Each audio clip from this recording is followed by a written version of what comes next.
باللہ من الشیطان الرجیم بسم اللہ الرحمن الرحیم وَإِذْ غَدَوْتَ مِنْ أَهْلِكَ تُبَوِّئُ الْمُؤْمِنِينَ مَقَاعِدَ لِلْقِتَالِ وَاللَّهُ سَمِيعٌ عَلِيمٌ إِذْ هَمَّتْ طَائِفَتَانِ مِنْكُمْ أَنْ تَفْشَلَا وَاللَّهُ وَلِيُّهُمَا وَعَلَى اللَّهِ فَلْيَتَوَكَّلِ الْمُؤْمِنُونَ وَلَقَدْ نَصَرَكُمُ اللَّهُ بِبَدْرٍ وَأَنْتُمْ أَذِلَّةٌ فَاتَّقُوا اللَّهَ لَعَلَّكُمْ تَشْكُرُونَ إِذْ تَقُولُ لِلْمُؤْمِنِينَ أَلَنْ يَكْفِيَكُمْ أَنْ يُمِدَّكُمْ رَبُّكُمْ بِثَلَاثَةِ آلَافٍ مِنَ الْمَلَائِكَةِ مُنْزَلِينَ بَلَى إِنْ تَصْبِرُوا وَتَتَّقُوا وَيَأْتُوكُمْ مِنْ فَوْرِهِمْ هَذَا يُمْدِدْكُمْ رَبُّكُمْ بِخَمْسَةِ آلَافٍ مِنَ الْمَلَائِكَةِ مُسَوِّمِينَ وَمَا جَعَلَهُ اللَّهُ إِلَّا بُشْرَى لَكُمْ وَلِتَطْمَئِنَّ قُلُوبُكُمْ بِهِ وَمَا النَّصْرُ إِلَّا مِنْ عِنْدِ اللَّهِ الْعَزِيزِ الْحَكِيمِ لِيَقْطَعَ طَرَفًا مِنَ الَّذِينَ كَفَرُوا أَوْ يَكْبِتَهُمْ فَيَنْقَلِبُوا خَائِبِينَ۔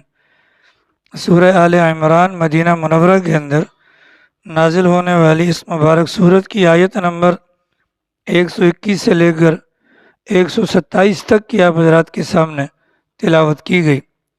قرآن کریم نازل کرنے کا جو مقصد ہے، اللہ تعالیٰ قرآن کریم کے اندر جو موجودہ ہدایات یا احکامات ہیں، وہ احکامات اللہ تعالیٰ سننے والوں کو، پڑھنے والوں کو، سمجھنے والوں کو سمجھانا چاہتے ہیں، تاکہ قرآن کریم کے احکامات پر عمل کرنا سب کے لیے آسان ہو جائے۔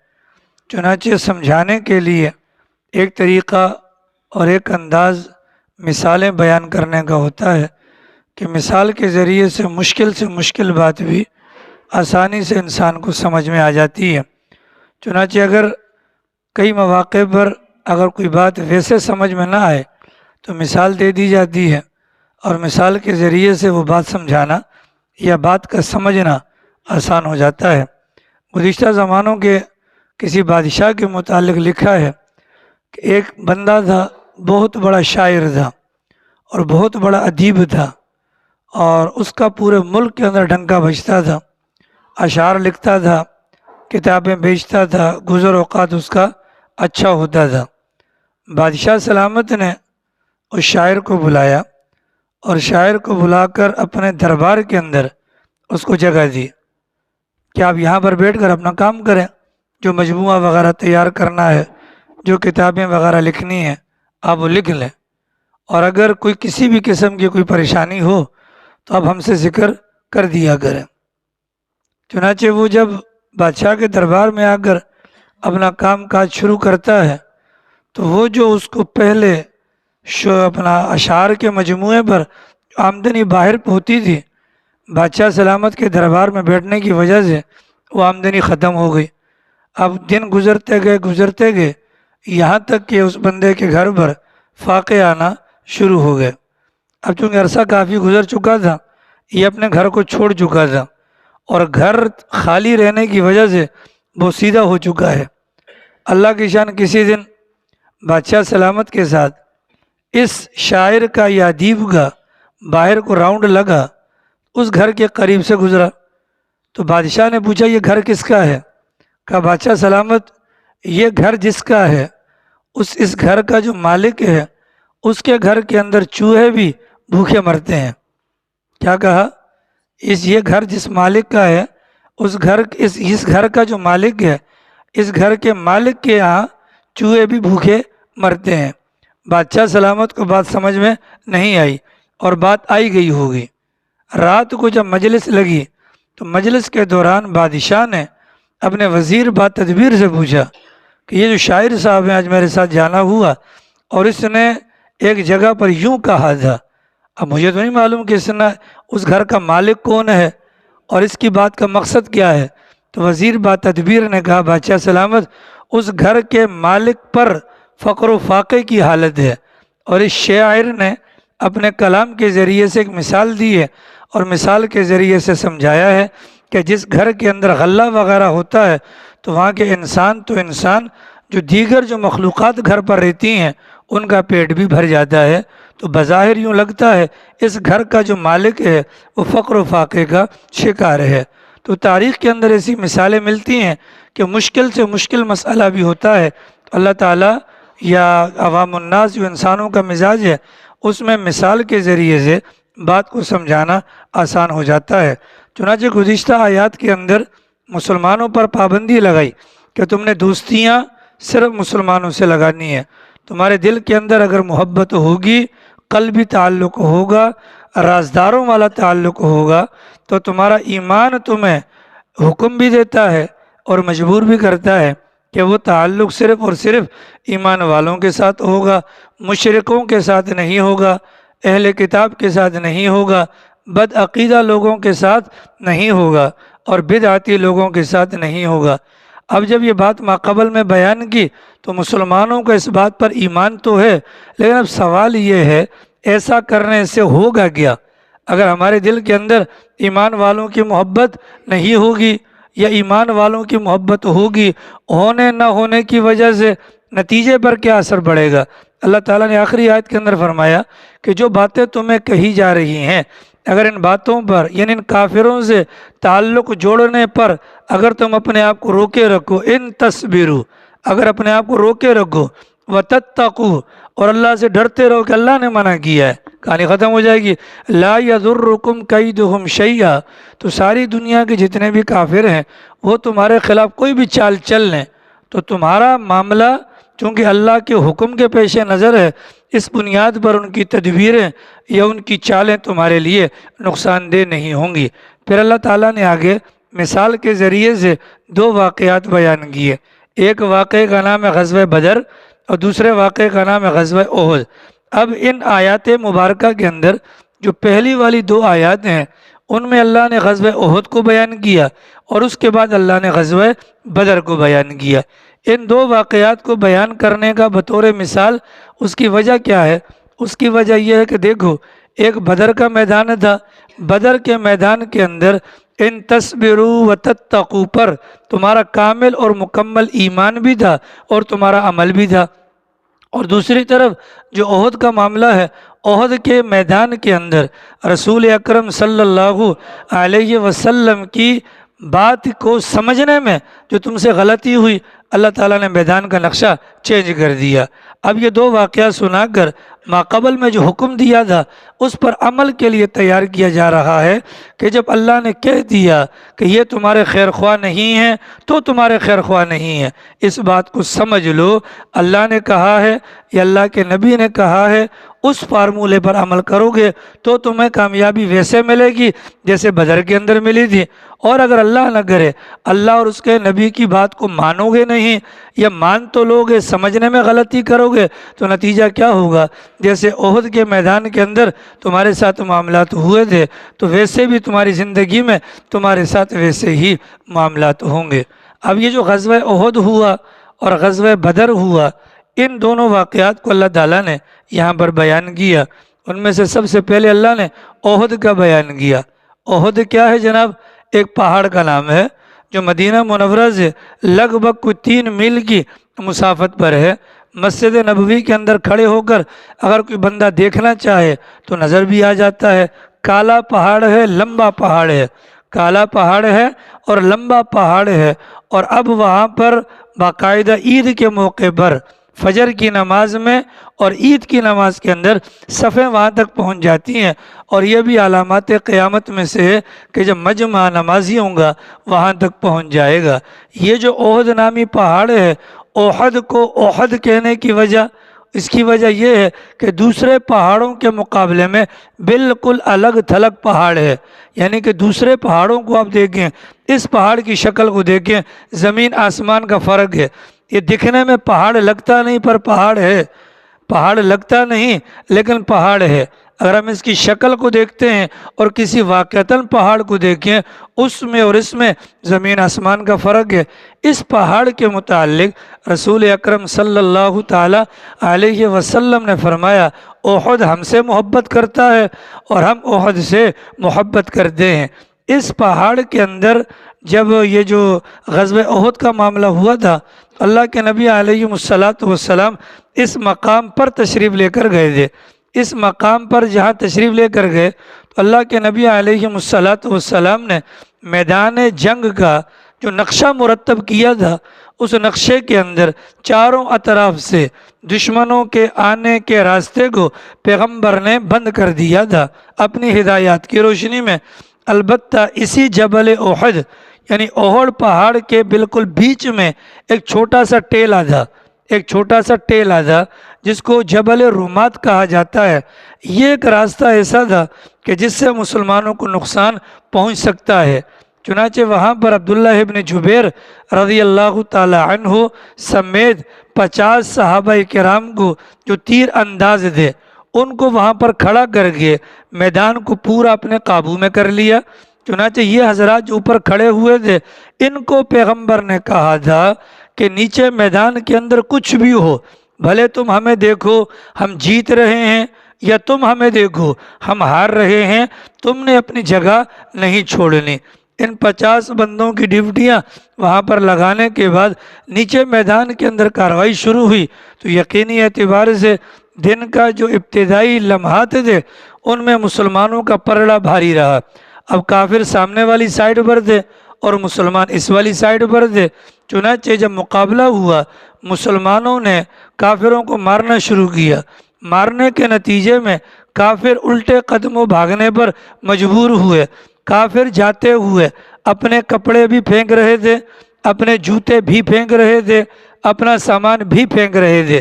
وہ پھینکتے پھینکتے جا رہے تھے، یہاں سے یہ پورا کا پورا میدان جہاں پر اوپر 50 بندے کھڑے ہیں انہوں نے جب نیچے دیکھا پورا میدان خالی ہو گیا۔ انہوں نے کہا کہ بھائی اللہ کے نبی علیہ السلام نے ہمیں جو کھڑا کیا تھا جس مقصد کے تحت، تو وہ مقصد کیا تھا کہ پیچھے سے کوئی حملہ آور نہ ہو جائے۔ اب حملہ آور ہوگا کیسے؟ ہم نے تو کافروں کو مار کے بھگا دیا۔ چنانچہ یہاں پر 50 بندے جو تھے پیغمبر کی بات کو سمجھنے میں ان سے کوتاہی ہو گئی۔ 40 نے کہا کہ پیغمبر کے کہنے کا مقصد کیا تھا کہ وہ کافر مر جائیں گے تو کہانی ختم ہو جائے گی، اور باقی 10 نے کہا کہ نہیں، اللہ کے نبی کا مقصد یہ تھا ہم کسی بھی پوزیشن میں ہوں تمہاری غرض میدان سے نہیں ہونی چاہیے، بلکہ تمہاری غرض کس سے ہونی چاہیے؟ ہمارے حکم سے ہونی چاہیے۔ چنانچہ 40 بندوں نے اختلاف کیا اور انہوں نے یہ کہا کہ بھائی پیغمبر کی بات کا مقصد کیا تھا کہ پیغمبر کی بات کا مقصد اس مورچے کو سنبھالنا ہے جب تک میدان گرم رہے۔ اب تو میدان ٹھنڈا ہو گیا، یہ 40 بندے نیچے آ گئے۔ حضرت خالد ابن الولید رضی اللہ تعالی عنہ اس موقع پر کافروں کی طرف سے تھے اور 200 حملہ آوروں کے ساتھ وہ پیچھے سے آ رہے تھے۔ جب وہ پیچھے سے آ رہے تھے ان کو اندر داخل ہونے کا کوئی راستہ نہیں مل رہا تھا۔ رسول اکرم صلی اللہ علیہ وسلم نے کمال دانش مندی سے میدان کو پورے اپنے قابو میں کر لیا تھا، لہٰذا وہ منتظر تھے اندر جانے کا ہمیں راستہ ملے، کوئی راستہ نہیں مل رہا تھا۔ تو وہی گھڑی وہی جگہ کہ جس جگہ کے متعلق پیغمبر نے خدشے کے بنیاد پر 50 بندے کھڑے کیے، خالد ابن الولید میدان کا چکر لگا کر اسی جانب میں آئے تو ان کو اوپر نظر آیا صرف 10 بندے کھڑے ہیں۔ تو ان لوگوں نے ان 10 بندوں پر حملہ کیا، 10 کے 10 کو شہید کیا، جن میں ایک عبداللہ ابن جبیر جو ان کے امیر تھے وہ بھی شہید ہو گئے۔ اور یہاں سے اندر آتے کے ساتھ ہی میدان میں جب انٹر ہوئے تو خالد ابن الولید رضی اللہ تعالی عنہ نے اپنے لوگوں کو آواز ماری، گھبراؤ نہیں، بھاگو نہیں، واپس پلٹو، ہم تمہاری مدد کے لیے آ گئے۔ ان کی آواز پہنچنا تھی کہ وہ کافر جو پیٹ پھیر کر بھاگ رہے تھے ان کا رخ ادھر کو مڑ گیا، مسلمانوں کا رخ ادھر کو تھا، مسلمانوں کی پیٹھ پیچھے سے پیچھے سے 200 کافروں نے مسلمانوں پر اٹیک کیا اور آن کی آن کے اندر لگ بھگ 70 حضرات صحابہ کرام کو شہادت کا منہ چومنا پڑا۔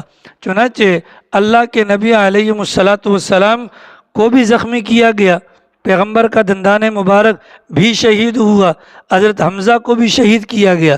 حضرت حمزہ کے متعلق سید الشہداء کا لقب اسی جگہ پر ملا، اور سید الشہداء یہ نبیوں کے بعد صرف حضرت حمزہ کا لقب ہے اور کسی کا نہیں ہے۔ آ رہی سمجھ میں؟ بڑا نقصان اٹھانا پڑ گیا۔ اللہ تعالیٰ یہ واقعہ سنوا کر بتلاتے ہیں کہ دیکھو صحابہ نے پیغمبر کی بات کی نافرمانی نہیں کی تھی، پیغمبر کی بات پر عمل کرنے کے جذبے سے آگے بڑھے، لیکن پیغمبر کی مراد سمجھنے میں غلطی ہوئی، کتنا نقصان اٹھانا پڑ گیا کہ جو میدان کا نتیجہ ان کے حق میں تھا یکدم اللہ نے اس کو پلٹ دیا، یکدم اللہ نے اس کو پلٹ دیا۔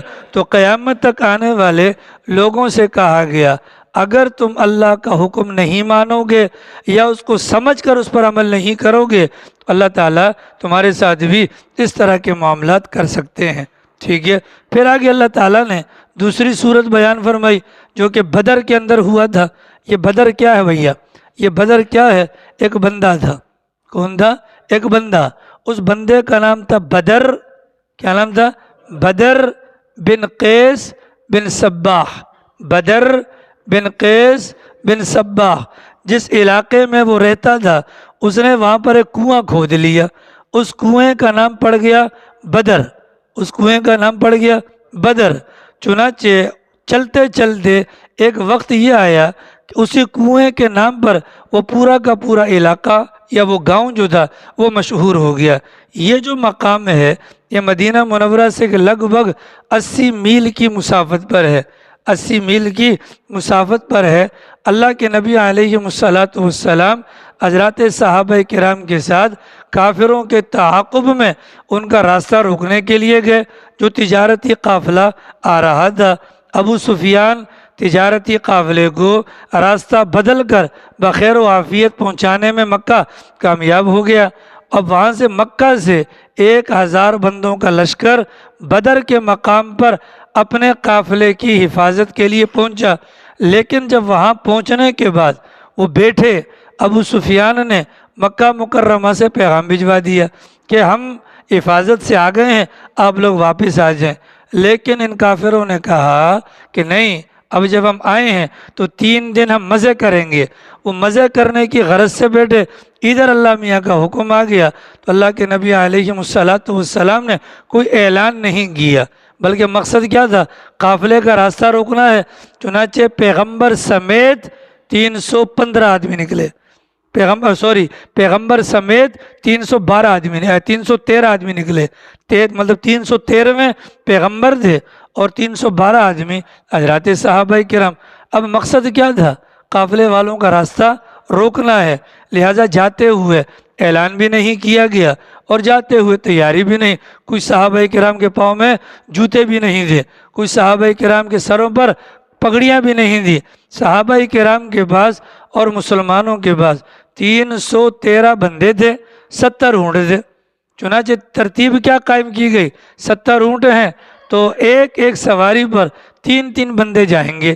اللہ کے نبی علیہ السلام 1، حضرت علی 2، حضرت اسید 3، ان تینوں حضرات کی ڈیوٹی لگی ایک سواری پر۔ تو 70 اونٹ ہیں، اگر ایک سواری پر 3 بیٹھتے ہیں تو 7 × 21، 210 بندوں کو سواری ملتی ہے۔ 100 بندہ پھر بھی پیچھے پیدل چل رہا تھا۔ ٹوٹل کل ملا کر 2 گھوڑے تھے، مسلمانوں کے پاس 70 اونٹ تھے، 2 گھوڑے تھے، 8 تلواریں تھیں اور 6 زرہیں تھیں۔ یہ ٹوٹل سامان تھا اور اللہ میاں کی طرف سے حکم آ گیا کہ جائیے۔ دوسری طرف اسی بدر کا جو کنواں ہے، اس کنویں کے پاس آ کر سارے کے سارے کافروں نے پڑاؤ ڈال دیا۔ ان کے پڑاؤ ڈالنے پر بظاہر شیطان نے مسلمانوں کے دماغ میں ڈال دیا کہ تمہارے لیے تو خیر نہیں ہے، اس لیے کہ پانی کی جگہ انہوں نے قابو کر لی، زمین ان کی بہترین۔ اب جب مسلمان جا کر پہنچے تو مسلمانوں کو جو جگہ ملی وہ ریتیلی زمین تھی، اور جو ریتیلی زمین ہوتی ہے اس میں پاؤں دھس جاتے ہیں۔ چنانچہ شیطان نے ورغلایا ایسا معاملہ ہوگا، نہ تمہارے پاس پانی ہے اور نہ ہی پاؤں ٹکانے کی جگہ ہے۔ لیکن اللہ کی شان کیا ہوئی؟ اللہ تعالیٰ نے بارش برسا دی۔ اس بارش کے 2 فائدے ہوئے۔ پہلا فائدہ، وہ جو ریتیلی پتھریلی زمین تھی وہ اس کے اوپر جب پانی پڑا تو وہ پتھر سے بھی زیادہ سخت ہو گئی۔ دوسرا فائدہ یہ ہوا، مسلمانوں نے اپنی ضرورت کا پانی جمع کر لیا، چنانچہ فائدہ ہو گیا۔ اس فائدے کے نتیجے میں مسلمانوں کے قدم ہو گئے مضبوط، اور ان لوگوں کی جو جگہ تھی کافروں کی وہ ڈہلان کی طرف تھی، وہاں پر مٹی تھی، مٹی۔ وہ بارش اتنی برسی کہ بارش کی وجہ سے وہاں پر کیچڑ مچ گیا، وہاں پر دلدل کسی کیفیت پیدا ہو گئی، لہٰذا ان کے پاؤں اکھڑ گئے۔ اللہ کے نبی علیہ السلام نے اس موقع پر ایک مٹھی مٹی اٹھائی اور اٹھا کر کافروں کی طرف پھینک دی۔ اب ایک مٹھی کے اندر کتنی مٹی آئے گی؟ لیکن یہ پیغمبر کا معجزہ تھا کہ اللہ کے نبی علیہ السلام کی مٹھی سے نکلنے والی مٹی کو اللہ نے سارے کافروں کے آنکھوں تک پہنچا دیا۔ اس مٹی کی برکت تھی کہ کافروں نے اپنی آنکھوں کو کھجانا شروع کر دیا۔ اس کھجانے کے نتیجے میں آدھی ہمت ان کی وہیں پر ٹوٹ گئی، آپس میں وہ سارے کے سارے تتر بتر ہو گئے۔ اللہ کی شان جب جنگ شروع ہوئی تو جنگ کے شروع ہونے کے بعد اللہ تعالیٰ نے ان 313 کے ہاتھوں سے 1000 کے لاؤ لشکر کو اللہ نے موت کے گھاٹ اتار دیا۔ اللہ تعالیٰ نے اس موقع پر مسلمانوں کی مدد کی۔ وہ جو مدد کی ہے اللہ یہاں پر بیان کرنا چاہتے ہیں کہ مسلمانوں کی تعداد کتنی تھی؟ 313، اور کافروں کی تعداد کتنی تھی؟ 1000۔ تو اللہ تعالیٰ نے پہلا وعدہ کیا کہ میں فرشتوں کے ذریعے سے 1000 فرشتے بھجوا کر تمہاری مدد کروں گا، ٹھیک ہے؟ نمبر 1، 1000 پہلے آ گئے۔ اس کے بعد اللہ تعالیٰ نے 3000 مزید فرشتے بھجوا دیے۔ کیوں؟ اس لیے کہ مسلمان تھے 313 اور کافر تھے 1000، تو گویا کہ کافروں کی تعداد مسلمانوں سے 3 گنا بڑھ کر تھی۔ اللہ تعالیٰ نے ان کافروں کی تعداد سے 3 گنا بڑھ کر فرشتے نازل فرما دیے۔ اور پھر وہیں پر میدان کے اندر آواز لگی، قرظ ابن جابر بڑا کافر تھا، اسر و رسوخ والا، بڑا کافر تھا اسر و رسوخ والا، چنانچہ اس کے متعلق افواہ پھیلی کہ وہ 5000 بندے لے کر آ رہے ہیں۔ اللہ میاں نے بھی اعلان کر دیا اگر وہ لے کر آئے گا 5000 ہم بھی بھجوا دیں گے 5000۔ اللہ تعالیٰ نے یہ دونوں واقعہ سنائے، فرمایا کہ بدر کے میدان میں اللہ تعالیٰ نے کیسے کامیابی تمہاری مقدر کی؟ اس کی بنیادی وجہ کیا تھی؟ کہ تم نے اللہ کے نبی علیہ السلام کے ساتھ چل کر بے سر و سامانی کی حالت میں اللہ کے حکم کو پورا کیا۔ اللہ تعالیٰ نے تمہارے لیے میدان کے نقشے کو ہموار کر دیا، ٹھیک ہے؟ تو یہاں پر یہ 2 واقعہ سنانے کا مقصد اللہ کے حکم کو ماننا ہے، صرف ماننا نہیں ہے بلکہ سمجھنا ہے۔ سمجھنے کے بعد اللہ کی مرضی اور منشا کے مطابق اگر حکم مانا جائے گا تو فائدہ مند ہوگا۔ چنانچہ فرمایا وَإِذْ غَدَوْتَ مِنْ أَهْلِكَ، یہ بات ہو رہی ہے غزوہ احد کے بارے میں۔ اس وقت کو یاد کیجئے جب آپ صبح کے وقت اپنے گھر سے نکلے، ہجرت کا تیسرا سال تھا، ہجرت کا تیسرا سال تھا، ہجرت کا تیسرا سال تھا، شوال کا مہینہ تھا اور ہفتے کا دن تھا، اور پیغمبر حضرت عائشہ صدیقہ رضی اللہ تعالی عنہا کے گھر سے نکلے تھے۔ اللہ فرماتے اس وقت کو یاد کریں جب آپ صبح صبح اپنے گھر سے نکلے تھے۔ اس سے کیا پتہ چلا؟ حضرت عائشہ بھی پیغمبر کے اہل بیت میں سے ہیں۔ جو بدبخت ازواج مطہرات کو اہل بیت میں سے نہیں مانتے، قرآن ان پر لعنت بھجواتا۔ الحمدللہ آج پاکستان کی نیشنل اسمبلی کے اندر کل بلکہ حضرات صحابہ کرام کی توہین کرنے والوں کے خلاف بل پاس ہو گیا، الحمدللہ۔ یہ بھی اللہ تعالیٰ کا بڑا احسان ہے، بہت بڑا احسان ہے۔ جو توہین کرے گا حضرات صحابہ کرام کی شان میں یا امہات المؤمنین کی شان میں، تو پاکستانی قانون کے اندر بھی ان کے ساتھ برا کیا جائے گا۔ آخرت میں تو جو ہوگا ہوگا، انشاءاللہ یہاں پر بھی اللہ ان کو رسوا کرے گا۔ تو پیغمبر کی اولاد بھی اہل بیت میں سے ہے، پیغمبر کی ساری ازواج اہل بیت میں سے ہیں، تو معاذ اللہ جو اماں عائشہ صدیقہ کو گالی دے گا تو وہ کہاں جائے گا؟ وہ وہیں جائے گا جہاں پر اماں کے شوہر کا کلمہ نہ پڑھنے والے گئے ہیں، مطلب جہنم میں جائے گا، ٹھیک ہے؟ یہ اللہ کہہ رہا ہے وَإِذْ غَدَوْتَ، اس کی پوری تاریخ اٹھا کر دیکھیں۔ واقعہ کب کا ہے؟ احد کا ہے۔ احد کی صبح پیغمبر کس کے گھر سے نکلے تھے؟ اگر پیغمبر مسجد نبوی سے نکلتے اللہ کہہ دیتا نا۔ اس وقت کو یاد کریں جب آپ ہجرت کے تیسرے سال ہفتے والے دن شوال کے مہینے میں صبح مسجد نبوی سے نکلے تھے۔ اللہ کے لیے کون سی مشکل تھی بات؟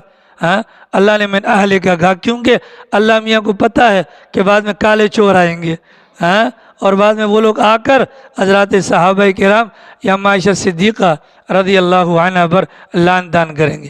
عجیب و غریب بات ہے، ازواج 11 ہیں، سب سے زیادہ لعن طعن اماں پر کیوں کی جاتی ہے؟ ایک سوال ہے نا۔ اس کی بنیادی وجہ ہے ازواج مطہرات میں سے سب سے زیادہ قربانی ابوبکر کے گھرانے نے دی ہے، اور پیغمبر کا دین گھر کا 75% امت تک پہنچانے میں اما عائشہ صدیقہ کا ہاتھ ہے۔ عائشہ کو گالی براہ راست، یہ دین کو گالی ہے۔ یہ کس کو گالی ہے؟ دین کو گالی ہے۔ چنانچہ حضرت عائشہ ابوبکر صدیق کا گھرانہ دیکھیں، کسی صحابی کو یہ اعزاز حاصل نہیں ہوا کہ وہ خود بھی صحابی ہوں، والد بھی صحابی ہوں، اولاد بھی صحابی ہو۔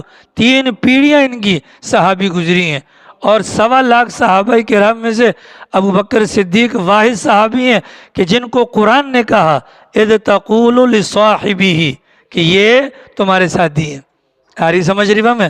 چنانچہ ابوبکر صدیق کی صحابیت کا منکر کافر ہو جائے گا، اما عائشہ صدیقہ پر انگلی اٹھانے والا کافر ہو جائے گا۔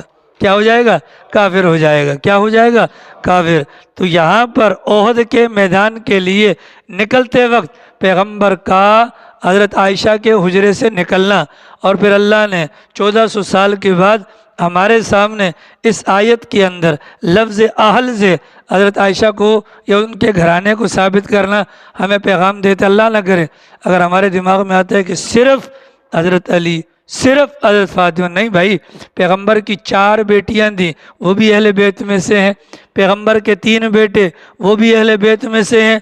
پیغمبر کی 11 بیویاں، وہ بھی اہل بیت میں سے ہیں۔ ٹھیک ہے؟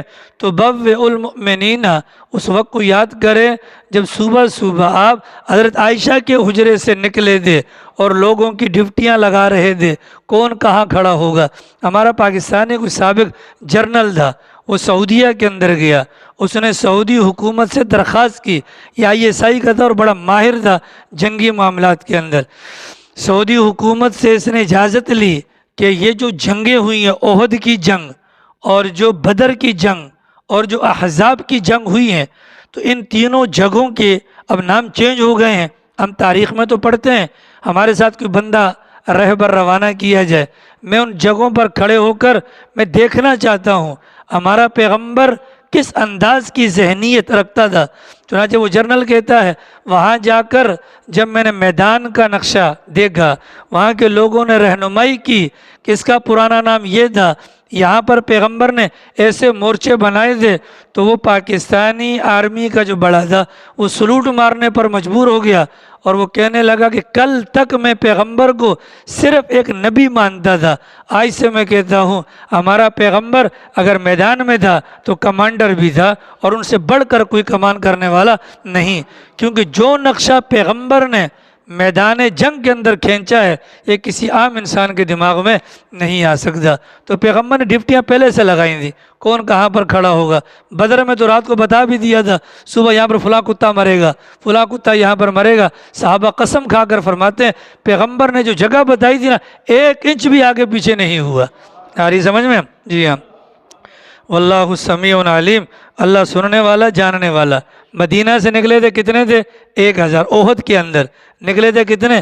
1000۔ اللہ کے نبی کی عادت تھی، کام کرتے تھے، مشورہ کرتے تھے، مشورہ کیا، منافقین بھی آ گئے، 700 مسلمان تھے، 300 منافق تھے۔ پیغمبر کی رائے، صحابہ کرام کی رائے یہ تھی مدینہ سے باہر جا کر لڑیں گے، اندر لڑائی کی جگہ بھی نہیں ہے، یہاں پر ہمارے گھرانے ہیں، باہر جا کر لڑیں گے۔ لیکن منافق ہماری طرح تھے، وہ ڈرتے تھے کہ جی تو چاہتا ہے تو فیل صاحب جی تو چاہتا ہے کہ میں بھی شہید ہو جاؤں، پر سنا ہے کہ ظالم جان سے مار دیتے ہیں۔ ٹھیک ہے، تو وہ ڈرپوک تھے بیچارے، انہوں نے کہا اندر رہ کے لڑیں گے۔ اب اکثریت پر 700 کی رائے اور 300 کی رائے، پیغمبر نے اکثریت پر فیصلہ دے کر کہا کہ چلیے چلتے ہیں۔ اللہ کی شان، کافر مدینہ منورہ ابھی تک پہنچے نہیں تھے، پہنچنے والے تھے عنقریب ہی۔ اب جب یہ لوگ مدینہ سے نکل کر سامنے گئے، اب ان کو معلوم تھا کہاں 3000 اور کہاں 1000 مریں گے، غرق ہو جائیں گے۔ چنانچہ انہوں نے کہا کہ بھیا ہماری رائے نہیں مانی گئی نا، تو ہم تو واپس چلے جائیں گے بھائی، ہم تو آگے نہیں جائیں گے۔ اب یہ تو بے وقوفی ہے کہ 3000 کے ہاتھوں اپنی جان مروائی جائے۔ ٹھیک ہے، وہ کسی نے کہا کہ اگر من حرامی ہو تو 100 قسم کے بہانے دل میں آئی جاتے ہیں۔ ٹھیک ہے، یا بالفاظ دیگر اس کو یوں کہہ دیں، تیرا جی نہ مانے تو بہانے 1000، اگر آنکھیں بند ہیں تو دن بھی رات ہے۔ بہانے بنا ہماری بات نہیں مانی جی، ہاں ہماری بات نہیں مانی جی، یہ ہوا اور وہ ہوا۔ چنانچہ وہاں جا کر کہا انہوں نے کہ بات یہ بھیا ہماری بات نہیں مانی گئی، ہم خام خواہ کیوں اپنے آپ کو پٹوائیں، لہٰذا ہم خام خواہ کیوں پٹوائیں، ہم تو واپس جا رہے ہیں۔ یہ 300 نکل گئے، پیچھے رہ گئے 700، ادھر سے 3000 پورا ہے۔ ان کو دیکھ کر مسجد قبلتین جو ہے اس کے ارد گرد 2 خاندان آباد تھے، بنو حارثہ اور بنو سلمہ۔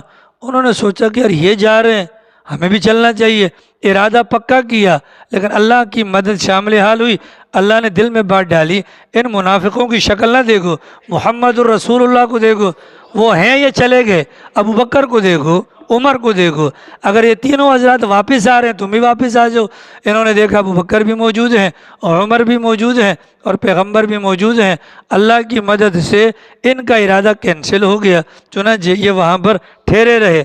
اللہ نے اس بات کو بھی بیان کیا، کیا اذ ہمت طائفتان منکم، جب تم میں سے 2 گروہوں نے ارادہ کر لیا تھا، جب تم میں سے 2 گروہوں نے ارادہ کر لیا تھا، جب تم میں سے 2 گروہوں نے ارادہ کر لیا تھا ان تفشلا، کہ وہ کیا ہو جائیں گے، بپھر جائیں گے، واپس چلے جائیں گے، واللہ ولیہما، اللہ نے ان دونوں کا ساتھ دیا، وعلی اللہ فلیتوکل المؤمنون، اور ایمان والوں کو اللہ ہی پر بھروسہ کرنا چاہیے، ایمان والوں کو اللہ ہی پر بھروسہ کرنا چاہیے۔ تو یہاں تک بات ہو گئی کس کی، غزوہ احد کی۔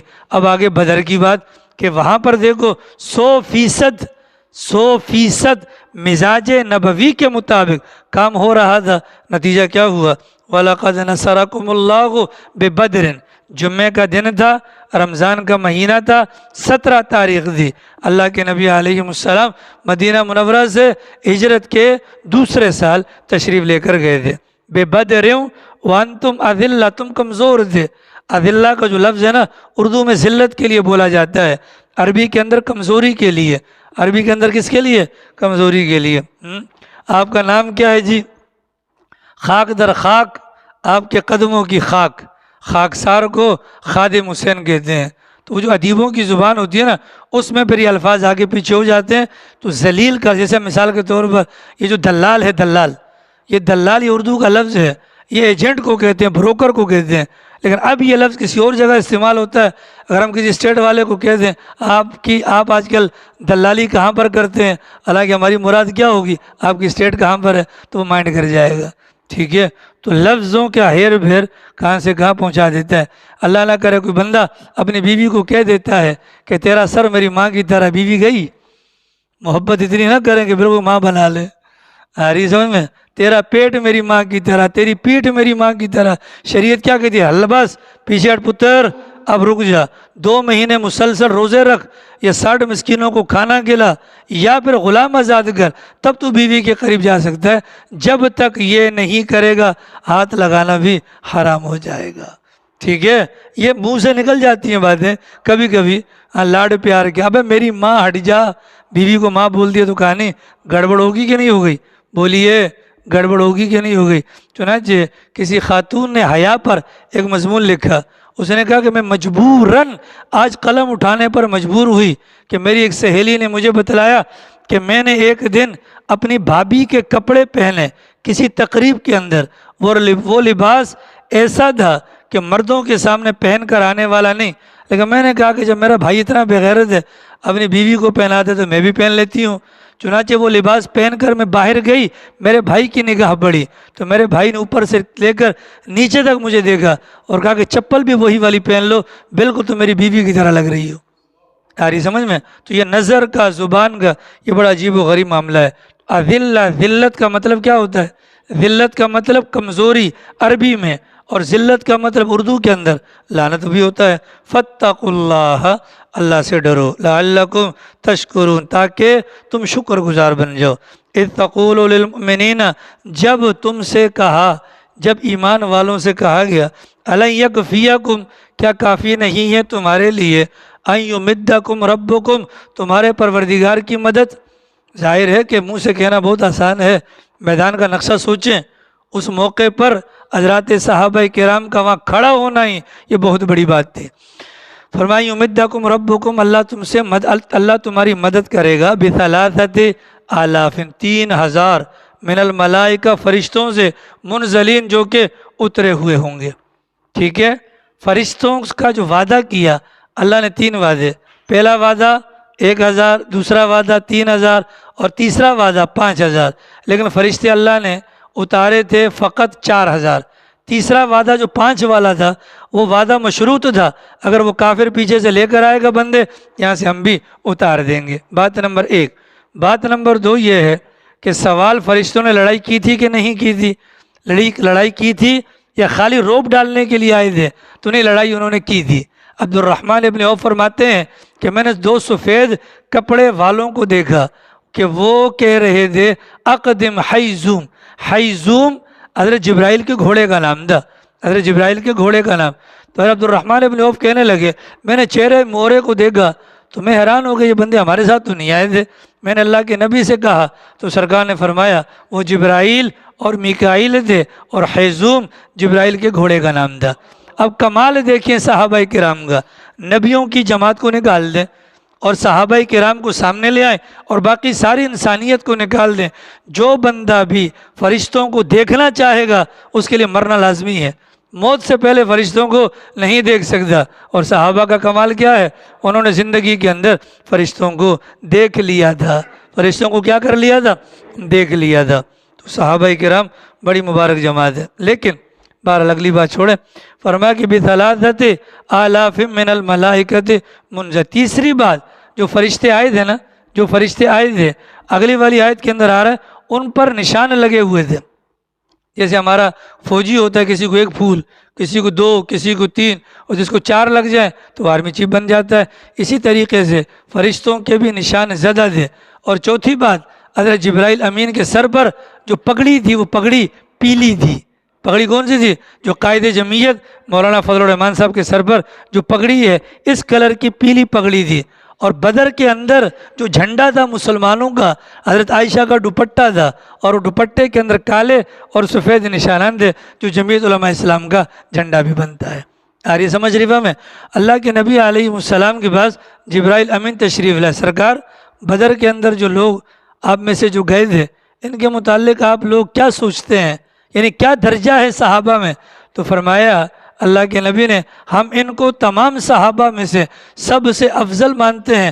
فرمایا سرکار، جو فرشتے بدر کی لڑائی میں آئے تھے ہم بھی ان کو فرشتوں میں سے سب سے افضل تسلیم کرتے ہیں۔ آ رہی سمجھ رہی میں؟ بلا کیوں نہیں، ان تصویروں، اگر تم صبر کرو گے اور اللہ سے ڈرو گے، وَيَأْتُوكُم مِّن فَوْرِهِمْ هَٰذَا يُمْدِدْكُمْ رَبُّكُمْ، تو اللہ تعالیٰ یہ اتار رہا ہے، یہ اتار رہا ہے۔ پلک جھپکنے سے بھی کم مقدار کے اندر جبرائیل کو وقت لگتا ہے۔ کس کو وقت لگتا ہے؟ جبرائیل کو۔ ایک کتاب میں عجیب واقعہ پڑھا، سوچا کہ سنا دوں، شاید فائدہ ہو جائے، شاید فائدہ ہو جائے۔ کتاب میں لکھا ہوا تھا اللہ تعالیٰ نے فرشتوں کو بلایا، سارے فرشتوں کو، اور سب کو کہا کہ میرا عرش اٹھاؤ، میرا عرش اٹھاؤ۔ سارے فرشتوں نے مل کے زور لگایا، پر فرشتے اللہ میاں کا عرش اٹھانا تو دور کی بات، اس کو ہلا بھی نہیں سکے، ہلا بھی نہیں سکے، بڑا زور لگایا، نہیں ہلا سکے۔ اللہ تعالیٰ نے ان کو واپس کر دیا۔ اب جو بڑے بڑے فرشتے ہیں نا، طاقتور، 8 یہ اور 4 یہ والے نہیں، جن کا ہم نام لیتے ہیں جبرائیل، نہیں یہ نہیں، اور جو عرش کو اٹھانے والے ہیں وہ ان کو بلایا، ہاں بھائی تم لوگ اٹھاؤ۔ کہا خدایا اتنی بڑی تعداد والوں نے مل کے زور لگایا اور نہیں اٹھا سکے، ہم 4 کیسے اٹھائیں گے؟ فرمایا کہ تم اٹھانے کی کوشش کرو، ہم تمہیں طریقہ بتا دیں گے، ہم تمہیں طریقہ بتلائیں گے، اور جو طریقہ ہم بتلائیں گے اس طریقے پر تم اٹھاؤ گے تو ہمارا عرش اٹھ جائے گا۔ جی خدایا بتلائیے۔ فرمایا کہ میرے تخت کو اٹھانے سے پہلے نبی آخر الزماں صلی اللہ علیہ وسلم پر 3 مرتبہ درود پڑھ لو، یہ تخت اٹھانا تمہارے لیے آسان ہو جائے گا۔ فرشتوں کی طاقت دیکھیے، لیکن درود پاک کی طاقت اس سے بھی کئی گنا ہے۔ فرشتوں کی طاقت کے متعلق آتا ہے اللہ تعالیٰ نے حضرت جبرائیل امین کے ایک پر کی مدد سے ان کی حضرت لوط کی پوری بستی کو اٹھوا دیا تھا۔ حضرت جبرائیل کی ایک چیخ پر لوگوں کے کلیجے پھٹ جاتے ہیں۔ یہ جو ہم کہتے ہیں سور کی آواز، سور کی آواز، سور کیا ہے؟ وہ تو ایک بانس، ایک وہ اپنا سینگ ہے، اس کے اندر اصل تو وہ پھونک ہے، جو اسرافیل نے مارنی ہے، اور وہ پھونک جب نکلے گی جس کے کانوں میں پڑے گی اس کے کلیجے پھٹ جائیں گے، اتنی زیادہ ان کی طاقت ہے۔ اب اگلا سوال یہ ہے، اللہ تعالیٰ کو یہ 5,000 3,000 1,000 بھجوانے کی کیا ضرورت تھی؟ فرمایا کہ اصل مدد تو اللہ نے کرنی ہے، یہ صرف تمہاری تسلی کے لیے ہے، تاکہ تمہارے دل میں یہ نہ ہو کہ جی وہ زیادہ ہے ہم کم، نہیں، تمہاری تسلی کے لیے۔ فرمایا کہ وما جعلہ اللہ، نہیں بھجوایا اللہ نے ان فرشتوں کو الا بشرا لکم، مگر تمہارے لیے بشارت، خوشخبری۔ کیونکہ ظاہر سی بات ہے اگر انسان خوش ہوتا ہے تو مشکل سے مشکل کام بھی آسان لگ جاتا ہے۔ آج کل آپ نے دیکھا ہوگا ہمارے بہت سارے ساتھیوں کو بڑی ٹینشن ہے، وجہ آج کل حالات بڑے تنگ چل رہے ہیں، پر جیب خالی ہے تو موڈ تو بنے گا، جیب خالی ہے تو بیوی سے لڑائی تو ہوگی، بچوں سے ہوگی۔ اب سیٹ چہرے جو آپ کو نظر آ رہے ہیں نا، اس کی بنیادی وجہ یہ ہے حالات کا رونا رویا جا رہا ہے۔ اور حالانکہ جب صحابہ کرام لڑ رہے تھے تو اس موقع پر چپل بھی نہیں تھے، کیا نہیں تھے؟ چپل بھی نہیں تھے، تو اللہ تعالیٰ نے ان کے دل کو مطمئن کیا، وَلِتَطْمَئِنَّ قُلُوبُكُمْ بِهِ وَمَا النَّصْرُ إِلَّا مِنْ عِنْدِ اللَّهِ۔ اصل مدد تو اللہ میاں کی جانب سے ہوتی ہے۔ کیوں؟ العزیز، اللہ زبردست ہے، مدد کرنے پر آ جائے تو کر لیتا ہے۔ الحکیم، بڑا با حکمت ہے، مطلب اللہ چاہتا کافروں کو بدر تک پہنچنے نہ دیتا، ہاں اللہ نے رسوا کرنا تھا نا، اس بنیاد پر پہنچا دیا۔ اس بنیاد کیا کہا میں نے؟ اس بنیاد پر اللہ تعالیٰ نے یہاں تک پہنچا دیا۔ کتنے مارے تھے؟ 70۔ کتنے مارے تھے؟ 70۔ یہ 70 کون تھے؟ یہ کفر کی جڑ تھی۔ یہ کون تھے؟ یہ کفر کی جڑ تھی، جن میں سے 24 سردار مار دیے۔ کون مار دی؟ 24 سردار۔ اور وہ بدر بن قیس بن سباح نے جو کنواں کھودا تھا، ان 24 کے 24 کی لاشوں کو اٹھا کر وہاں پر پھینک دیا کہ اس میں پانی نہیں تھا، ورنہ پانی والی جگہ پر نہیں پھینکا جاتا۔